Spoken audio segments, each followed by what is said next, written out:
The Book of Life is a 2014 animated comedy fantasy film directed by Jorge Gutierrez, produced by Guillermo del Toro, and featuring the voices of Diego Luna, Zoe Saldana, and Channing Tatum as the main three protagonists in the film. The film takes place in a Mexican town known as San Angel, and it follows two best friends, Manolo, played by Diego Luna, an aspiring singer who was raised to be a bullfighter, and Joaquin, played by Channing Tatum, who was raised to be a respected military leader, and how since they were kids they have been in love with Maria, played by Zoe Saldana. But unfortunately, she was sent to Europe at a young age for school. But now, many years later, Maria returns and Manolo and Joaquin fight for her heart. And during the Day of the Dead, or El Día de la Muerte, a Mexican holiday where you honor and remember your loved ones that have passed away, Manolo must prove his love for not only Maria, but honor his family to save Maria's life from the evil forces of La Muerte, the ruler of the land of the forgotten.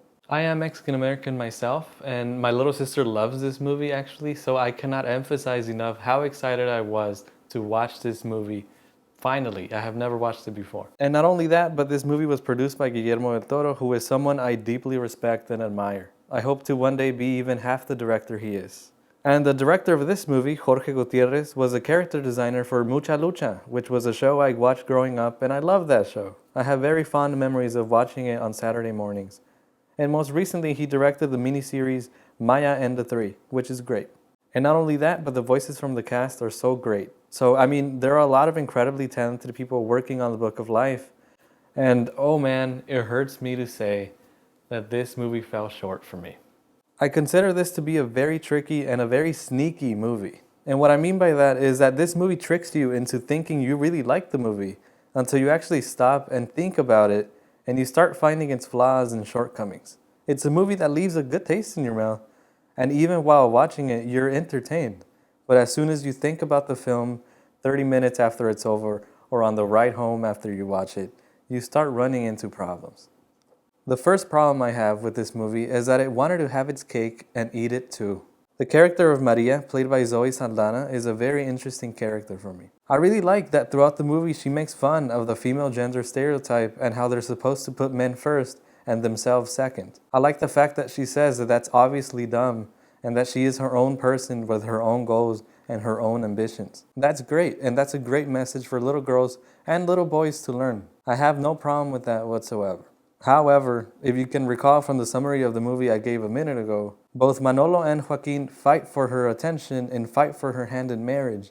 And although she says she's not really that okay with it, she still goes through with it. She was about to marry Joaquin just to honor her dad's wishes for her to marry a strong military man so he can stay and defend their town, even though she was kind of in love with Manolo instead. And I do mean kind of in love. It seems like because so much time has passed from when they last saw each other as kids, she moved on from wanting to be with Manolo. But now that she's back in town and Manolo obviously still likes her and is competing with Joaquin for her, then she likes him again now. And so that confuses me. She's supposed to be a strong, independent woman who opposes the gender stereotype, except throughout the movie, the story reduces her to exactly that. She's just a prize to be won by our two male protagonists, and that just frustrates me. The movie says one thing and shows another. They really could have done something special with the character of Maria. They could have delivered a character that inspires little girls to go for what they believe in and not for what men want. But they delivered a stereotypical female character who, although resists a little bit, ultimately just gives up on herself and follows what Joaquin, Manolo, or her overbearing dad says. Do it for the town. Without Joaquin, we are at the mercy of Chacal. So, why don't you tell me about some of your medals? And to make things even clearer, they pay a tribute to Romeo and Juliet. I mean, how much more deep into this stereotype can they get? The other main problem I have with this movie is in its choice of songs. I know that's a big detour from what I was just talking about, but hear me out. This movie is supposed to honor the Day of the Dead, or El Día de la Muerte. And throughout the movie, they do play some Mexican music and some mariachi music. That's good. It's a Mexican holiday. There should be Mexican music. But Manolo, in one scene, for example, plays Radiohead's Creep with his guitar and sings to himself in the middle of a bullfighting ring. I like that song. I love it, actually. But this isn't the only example of the movie playing some songs that don't fit the tone or the story of the movie at all. When Manolo is serenading Maria, he and his music group play a few songs that don't fit at all, like Just a Friend by Biz Markie and Do You Think I'm Sexy by Rod Stewart. Toward the end of the movie, they play a few pop songs, and the end credit song is No Matter Where You Are by Us, the duo. And it's like, really? Mexican culture rarely gets honored in American movies, and they couldn't fit more Mexican songs in the movie? The movie is 95 minutes long, and they couldn't find a few more songs by Mexican artists? I mean, like at least one more, you know what I mean? Like in the end credits?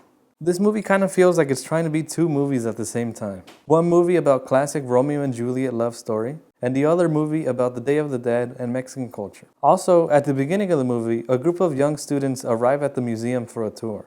The kids who are in detention get a different kind of tour, and they're introduced to the Book of Life, which is how the story in the movie starts. But those kids also don't serve a purpose in the movie at all, other than reacting every now and again to some things that happen in the story. These reasons are why I say that this movie is trying to have its cake and eat it too. It wanted to honor Mexican culture, and in some ways it did, but in some ways it didn't. It wanted to be a love story, and in some ways it was, but it also wasn't. It wanted to be a modern interpretation of classic stories, and in some way it was, but it also wasn't. The animation is gorgeous, I will give it that for sure. I love the colors, and it does feel good to hear some characters speak Spanish, even if it's just for a few words here and there. The talent behind the camera and the voice talent is phenomenal, but I don't know what happened here. It fell short, and it was disappointing. I think that's what hurts the most about it. I would give The Book of Life a 5 out of 10. But what do you think about the movie? Have you seen it? Leave it in the comments. And alright, yeah, that's the end of the video. Goodbye.